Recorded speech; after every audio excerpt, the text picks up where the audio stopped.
This is the HomeTech Podcast for Friday, March 10th. From Sarasota, Florida, I'm Cliff Johnson. From Lewis Center, Ohio, I'm TJ Huddleston. And from Pickering, Ontario, I'm Gavin Campbell. And welcome to the HomeTech Podcast, a podcast about all aspects of home technology, home automation, and CEDIA. We're all going to CEDIA, right? Right, guys? Yay, yay, yay. Yay.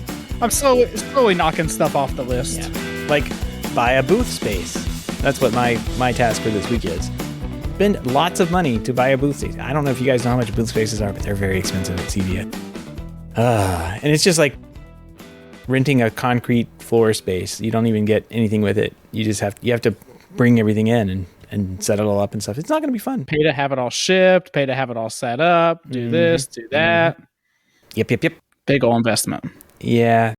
It's going to be fun, I guess. So we'll see what happens.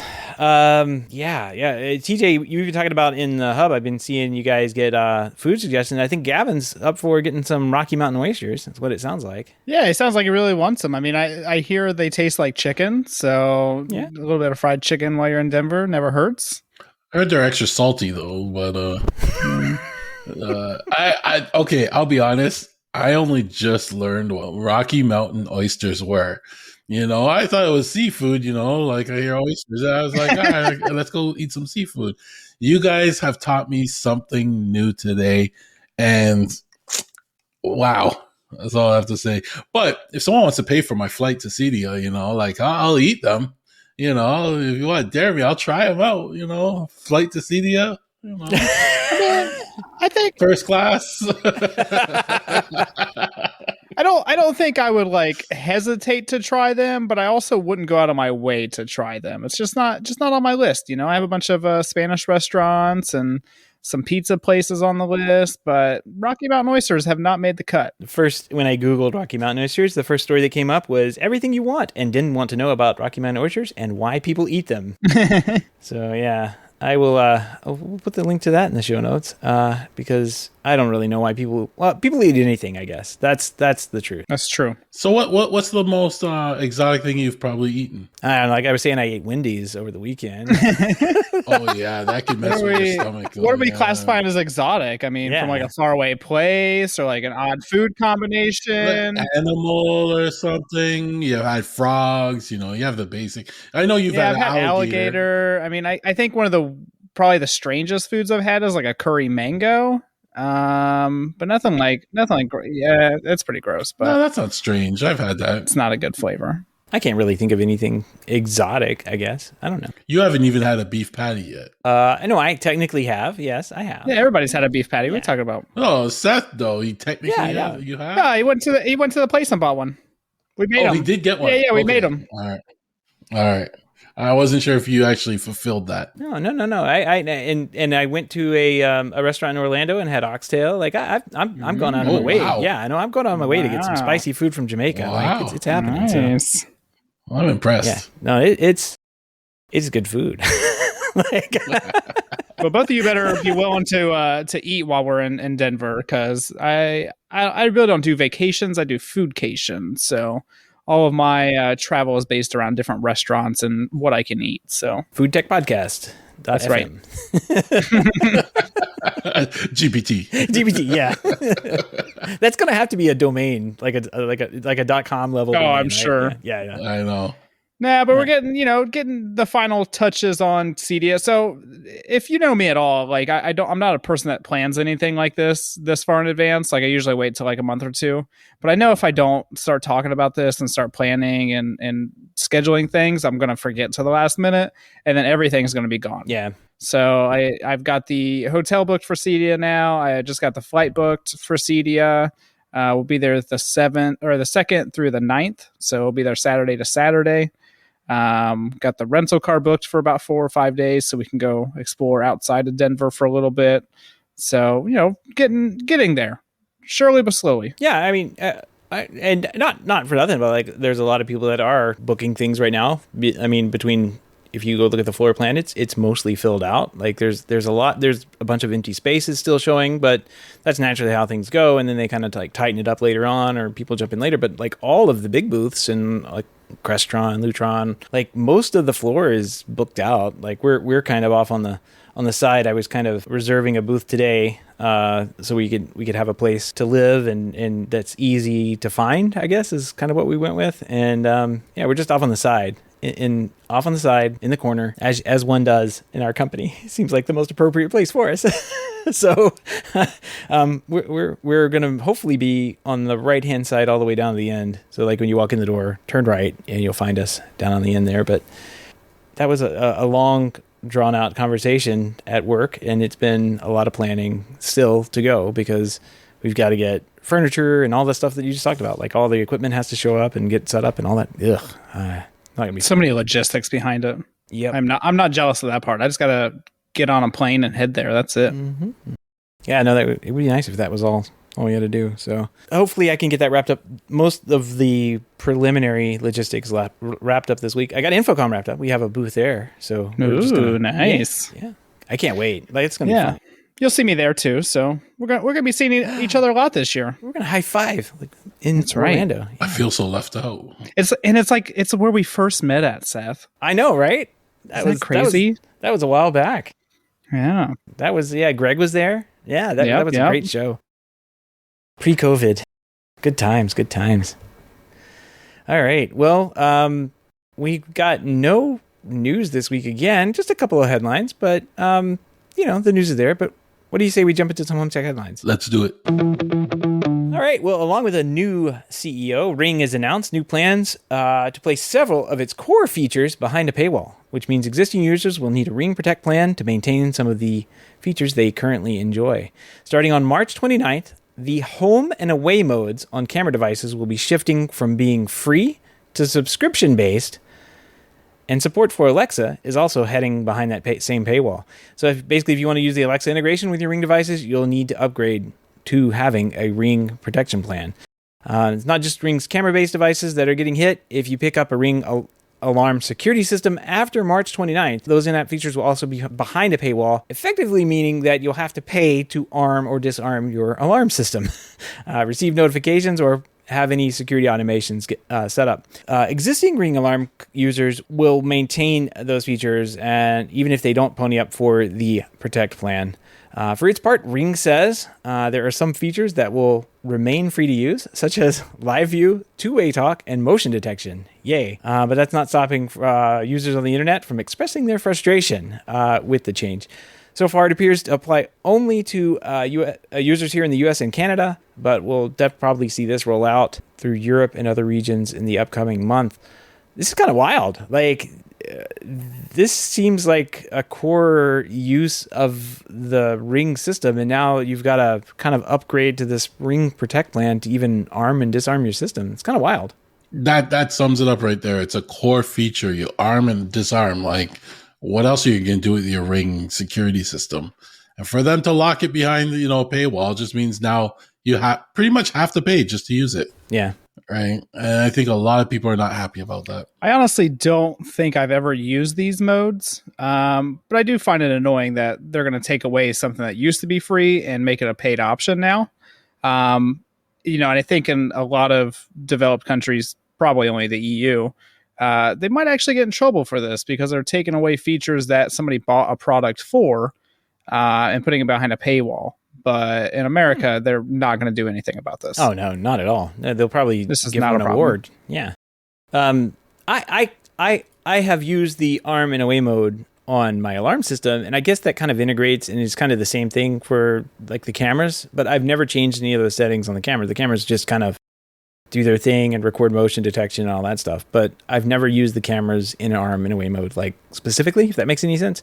So I'm kind of in the same boat, TJ. I don't think I've ever used these features other than arming and disarming alarm system. I will say that the Ring alarm is a nice-ish piece of equipment, and it works well enough for the most part. There's some issues that you can get stuck open or closed contacts that don't quite react because there's Z-Wave and it's a one-way communication and they don't pull for changes evidently. But I know at our office we from time to time have to basically go around and open and close every door to get the contact to check in. It's kind of weird. Yeah, we've reached out to Ring support and they're just we don't have any tests We don't have anything. There's no way to test this. And we've deleted everything and done everything, redone everything, reset up everything. It just doesn't work right. So from time to time, it works right most of the time. But when you're in a hurry, basically, it says, if in a hurry, do not work is basically the automation routine set up for that. But yeah, I don't know. This is really, really frustrating and strange to see them do. And I will say, like, all the positive things about the Ring alarm system, like it doesn't integrate with anything, right? Like it doesn't really work outside of its own little box in its own Ring and ecosystem. So even if you are in the Ring ecosystem and you're paying for the Ring Protect, there's no automation at all for it. Like you can't integrate other devices with it without having like a reverse engineered Home Assistant version, that kind of thing. There's no like third-party integrations or API provided by Ring for any of their devices, really. So it's a closed ecosystem. Now doesn't work if it's paid. I don't know. Like this kind of, to me, like seems like a big miss. It's always been a big miss. Like it seems like they could have been a way more popular alarm system than they are had they just done the basics of home automation and integration with this thing. And when it comes to Amazon products, if I invest in them, I expect at some point they're going to ruin it for me. Whether they're going to take away a feature or ruin a feature or lock you into some type of subscription. They got to make money somehow, right? They're having issues trying to find out how to make money. And I think this is just a cheap money grab for them. Yeah, it definitely feels like a money grab because they're not if they expanded the system and said, hey, Ring Protect, now, you got to pay to arm and disarm your system because it doesn't, we're not making money on the product and we're supposed to be making money on the product. But at the same time, we'll open up integrations. I would say it's a benefit for everybody. But since there's no integrations for the system, like it seems like this market is really ripe for a low-cost security system. And I see a ton of them like on Alibaba that are made by maybe like Xiaomi or its subsidiaries. Even like I think Wise has an alarm system. Yeah, I was gonna say Wise. Yeah, like it seems like the market is primed for something to come in and just outright replace Ring that has integrations with everything and can just kind of work as good as a Ring alarm system does for people. Because they certainly set up a low bar here. Yeah. Like it's not like. It's not a very pretty or, it's a cost-effective system for sure, but it's not very pretty. Instead of looking for a system that integrates with your home system, check your home system out, your automation system, because they have built-in security built into that as well, too, right? Like Home Assistant has Alarmo, and that does pretty much the same thing the Ring does. You can automate it and stuff, all integrated. Habitat has their home security monitor and stuff like that, too. So, like, you don't really need a Ring system. If you want something that's integrated, you got just check what your hub offers. Yeah, but having a dedicated security system's definitely the way to go if you want the monitored security portion of it. Just because you know what you're going to be getting and you're not going to have to worry about the smart hub doing weird stuff with it. But it sounds like you're already having issues with the Ring one, like the way Seth's pointed out, like the sensors dropping off and everything. Like in the end, like that's no better than any other, home system at that point, right? Monitoring system. You need something super reliable. Nothing's as reliable as a hardwired system. Yeah, and that's also the problem.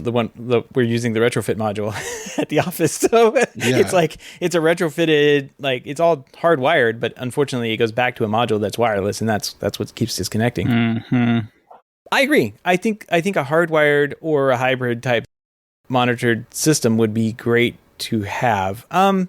Keep an eye on the connected guys. They're out there trying to get in and kind of do some breaking into the space a little bit with kind of bringing automation modules into things. Wise is probably another one to look at if you're looking at a retrofittable solution.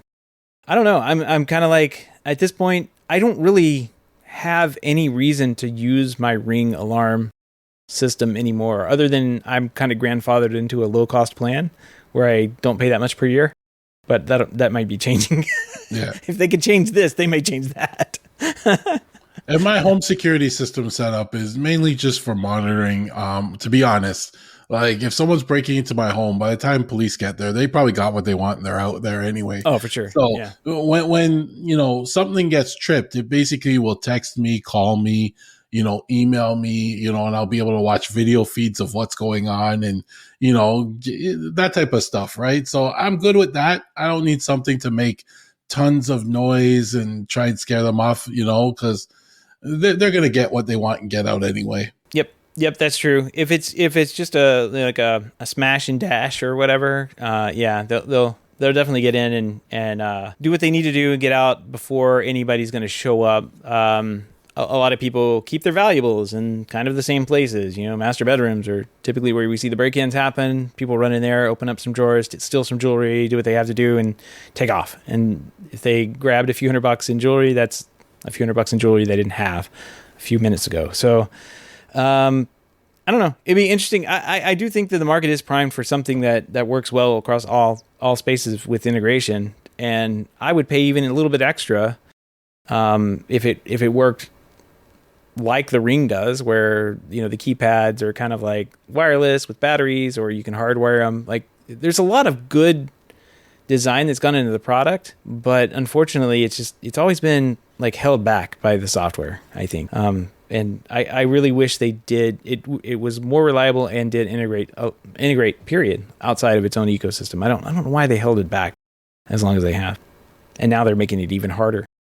I wonder what this will do for these like third party automation things that are kind of tied into the reverse engineered API. Like I guess as long as you are paying for it, you're able to arm and disarm.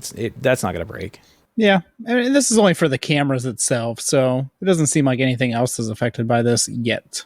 Well, cameras and the alarm system. So both of those things. It's pretty much their product line. I mean, is it the alarm system? Yep. The alarm system's getting it too. So maybe the lights? I don't know.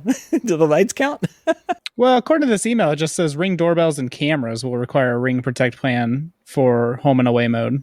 The story we have in the show notes says both. For like the top part talks about the cameras, but then also Ring Protect for the alarm system. There's the basically before March 29th cutoff and after 29th cutoff. So interesting.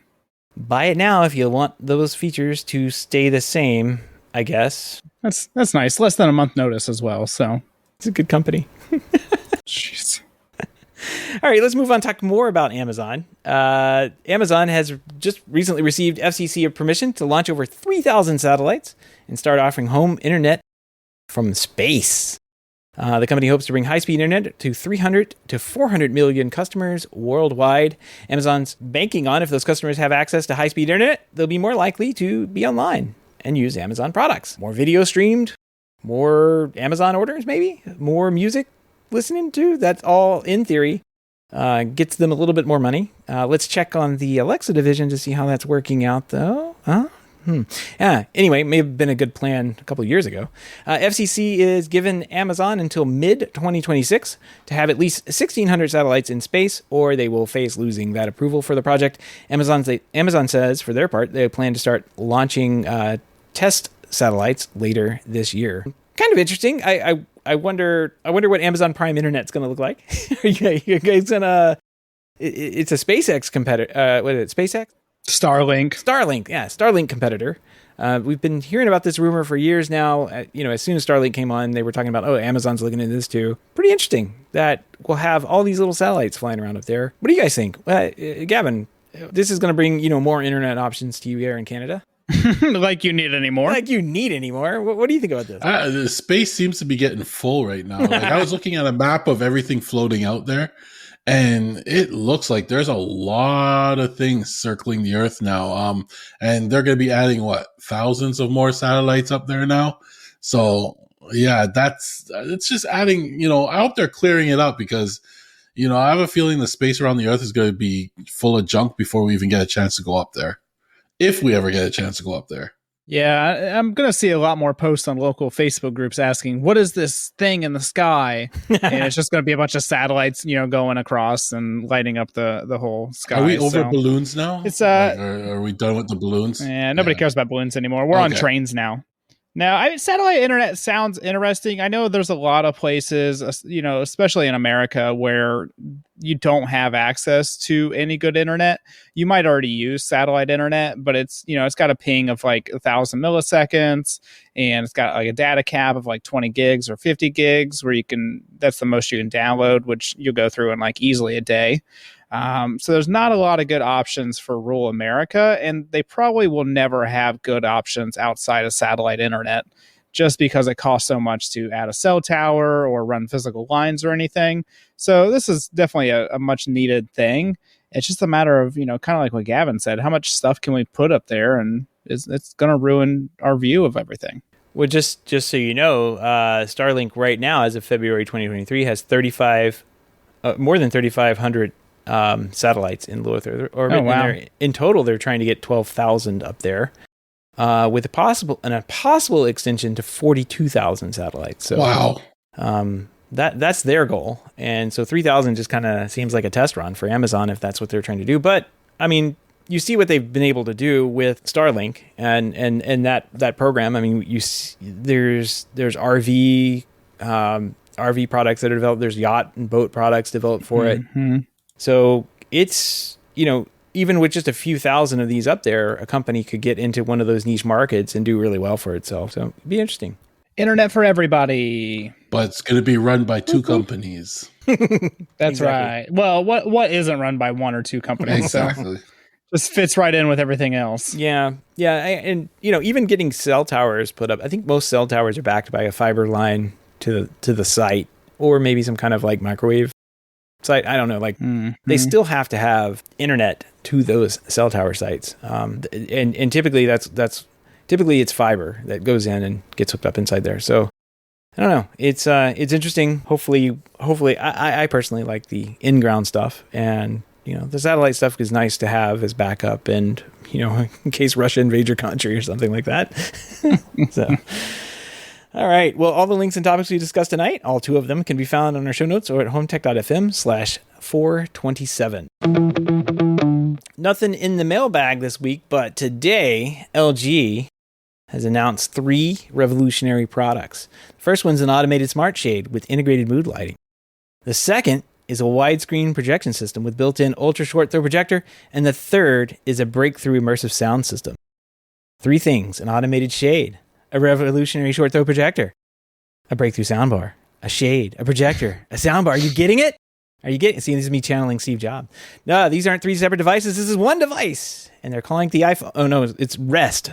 They're calling it the Rest. The crowd goes wild. Yeah. LG kind of put this little concept thing up, and I looked at it and I said, that's kind of weird looking. And I scrolled down and saw what they're doing. I'm like, oh, this is really cool. It's a shade. It's got a built-in short-throw projector. So when it's down, you can project something on it, like a TV or a nice little projection view of something. Covers your window. It's got a soundbar built into it, so you can watch TV on your shade, your useless window shade. This would have been perfect in the theater you did, TJ. Oh, perfect. You'll watch 3 games at the same time. Yeah, exactly. And it's got a little mood lighting in there, so it's kind of like an immersive lighting thing where it can adapt to what's on the TV screen or on the projection screen, and kind of like push that screen around. And there's also like a little device that it's got like an assistant device. It looks like a speaker device with a weird touchscreen on it that is in most of these pictures that they have. But I don't know. I think most people see this, they see the projector and they get the idea and like, oh, this is really cool. I think this is really smart. What do you guys think? This thing is sweet. As soon as I saw it, I knew I had to share it with everybody, just because I would see this in somebody's house, right? And there's a lot of, stuff that gets like talked about or demoed and it never shows up, or it doesn't look like a real product.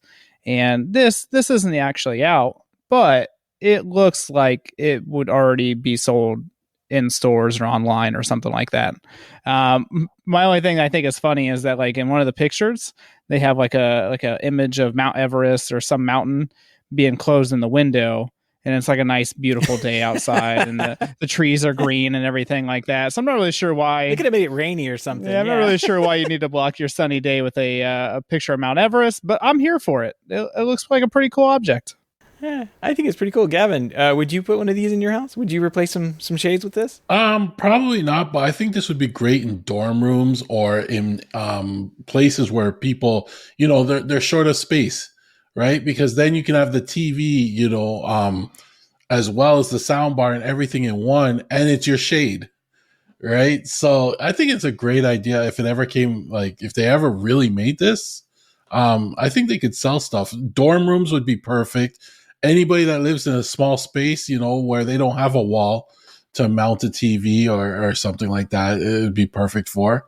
And on top of that, when you turn on the TV, it blacks out the room for you automatically. Like, that's awesome. Yeah, and we keep saying it's a shade. Like, it doesn't have to be. There's a couple pictures where it's just clearly not hung over a window. Like, you could put this just on the wall off to the side and have an extra screen and sound bar set up over there, and just use it like that if you wanted. Like, it's got little mood lighting on there, so you can kind of like. It's just a really overall like it makes sense. It's one of those products that you look at and you're like, oh, this could actually exist, and I would consider buying one. I've got this window behind me that's just, I can't figure out what to do. I'm thinking about just covering it with a giant TV, but like just blacking out the window. But this would be better, right? This would be actually more fun to do because it's kind of like an all-in-one integrated thing. It's got all the bases covered. I think it would work well over a fireplace too, because it's so far up that the heat from the fireplace won't really affect it. So it would be great above a fireplace. Oh, your rest is too high. Your rest is too high. Well, it's still just a concept that LG and it's a design company or something inside in Korea came up with. But it's just a bunch of mock-ups and 3D renderings of this thing. And I don't know. I think it has some legs to it. I really would like to see LG or someone make this. It'd be really cool. Bring it out, LG. I'm waiting. Yeah, do it. It'll probably be like $8,000. Oh, I'm sure. I didn't really need it. Hey, it's not going to be $300. I can tell you that. Oh, why they even bother? Oh, All right. Well, if you have any feedback, questions, comments, picks of the week, or great ideas for a show or a product that involves a shade, give us a shout. Our email address is feedback@HomeTech.fm, or you can go to HomeTech.fm/feedback and fill out the online form. Guys, any project updates this week? I have absolutely none. I spent all weekend working on cars, which I hate. I hate cars. I hate cars. What are you doing to your car? I mean, just like vacuuming it out or something? You doing some like actual work? No, actual work. Like one of them. Well, I'm pretty sure my car is now towed. Like my daily driver, it was a free car. And anybody who's ever gotten a free car really understands how much a free car actually costs you over time. And I've put way too much money into it. And I backed out on my driveway the other day and it just starts sputtering and it dies. I'm like, that's not good. So grab the OBD2. OBD2. The old OBD2. Old dirty bastard. Diagnostic. Diagnostics. Yeah. I grabbed that out, like shoved it in the little thing, hooked up my phone, looked at it, misfires on multiple cylinders. And I'm like, that's probably where that smoke was coming from. So I'm guessing a blown head gasket. And I'm not putting one, like even if it was just a spark plug, like a single spark plug that was a problem, I'm not putting that much money into this car. Like I'm done with it. I'm over it. So the Volkswagen Rabbit is gone. Is this the one you put like a new radio in and stuff too? Yeah, that one. Yeah, way too much money into a free car that I should have just like realized sunk cost on this thing long ago, and I'm at the limit. Done. So too many major things have already gone bad in it, including the air compressor. Like this could be parted out. It's all got brand new parts on it, except for the engine, evidently. But yeah, whatever. And then I was like, well, I got a backup car over here because we have a 2-seater car that we can't use because we have a kid. So I was like, let me just crank that up and go. And I cranked it up and drove, downtown. And then I got back into it and it didn't crank. So evidently the alternator is bad on that one. So yeah, it's been an expensive weekend so far. That's what I've been up to. TJ, you got a warehouse full of stuff though, man. What's going on? Yeah, I got so much stuff going on. I think there's like a dozen TVs and 20 speakers and all kinds of stuff. We're gearing up for that big conference room job. We got 4 huddle rooms, 3 conference rooms, a bunch of distributed audio, a bunch of shades going on. So I will be preoccupied for the next 3 or 4 weeks doing that job. So we start tomorrow doing the pre-wiring and stuff like that. Next week's the actual gear installation. The week after that, shades installation, and then making everything work together. So that is what all my time is filled up with, and currently my warehouse, because I can barely walk in the warehouse. There's so much stuff. It looks pretty good, man. It looks awesome. Yeah, and I only had one thing arrive broken. So, I mean, that's pretty impressive when you get 3 different pallets shipped in, or 4 different pallets shipped in, It looked like somebody took a forklift fork to the back of a LG TV. So that was very nice of them. Yeah. You would think after like all these years of flat screen TVs, they'd figure out how to stop running forklifts into them, but they still I don't think that's a concern of them, a concern of theirs. So they're forklift certified. That's all that matters. It's kind of like how the trucking company asks me every time, or tells me every single time that they're going to give me a half-hour notice, and then they call me and they're like, "Hey, I'm here. Where are your people at?" And I'm like, "Oh, we're not doing that half-hour notice, are we?" So, trucking companies, get your shit together, please. Yeah, that was always a problem. Always a problem. Gosh, so annoying. Or they just don't show up, and you're like, "Where are they?" And they're like, "They're on their way." And it's already 6 o'clock, and you're going to wait around till like 7 for this guy to show up. And of course, the TVs are packed in the back. He's got to like spend time moving stuff around. Mm-hmm. Oh, you guys don't have a forklift? I don't have a gate. Can you help me get this down? Like, please, come on. That's the worst too. Yep. It's like, I told your company you needed a lift gate. Yeah, exactly. They didn't tell me anything. I paid extra for it. It's on the invoice right there. It says lift gate required. Nope, they didn't listen. Anyway, Gavin, any big Home Assistant updates for you? No, we spent the last week trying to shovel out of our house. We got snow dumped on us. What? Yeah, we got a nice dumping of snow. And it wasn't that it was a lot of snow. It was heavy. So all of our trees were bent over, pretty much touching the ground. And, you spent hours just shoveling yourself out to go inside. You have a little cocoa. You look back out the window and the plow comes by and pushed it all right back into your driveway. So then you go back out. It happened to me 3 times because I'm on rude. I'm on the corner. So they come around the corner and I get everything from down the street coming into my driveway. So yeah, it took me 3 times, but now it's clear. And then the next day it all started melting again. So that kind of pissed me off. If I just waited a day. If you could just stay inside for one more day, it'd be fine. I know. Be that neighbor. But no, other than that, just messing with my dashboard still. I've been having actually some fun with these dashboards, cleaning them up, cleaning up the code, making more things animate, it's coming together nicely. Making your bits jiggle a lot more, I'm sure. Oh yeah, I got a lot of jiggling icons now, I even have it when the camera comes on. It's like an old tube TV coming on, so it opens up like that, right?